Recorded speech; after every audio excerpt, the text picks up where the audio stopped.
د امریکا د بهرنیو چارو وزارت ځانګړي استازي زلمي خلیزاد ویلي چې د طالبانو چټک پرمختګ حیران کړی دی. په داسې حال کې چې د هیواد په ګوټ ګوټ کې د طالبانو پرمختګونه دوام لري،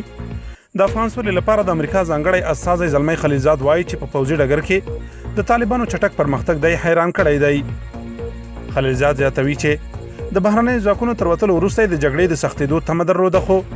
دا فکر یې نه کاوه چې دومره ژر به طالبان د افغانستان پراخې سیمې ونیسي. خلیزاد د خپلو خبرو پر دوام یو ځل بیا ټینګار کړی چې افغان بحران جګړیز حل نه لري او باید دواړه لوري هر څه ژر د سولې خبرې پیل او افغان قضیې ته سولیز حل ولټوي. د ویلو ده چې د افغان سولې لپاره د امریکا ځانګړی استازی زلمي خلیزاد داسې مهال دا څرګندونې کوي چې په دې وروستیو کې طالبانو د هیواد په مختلفو سیمو کې پر 160 ولسوالیو او ځینو مهمو سوداګریزو بندرونو ولکه کړې.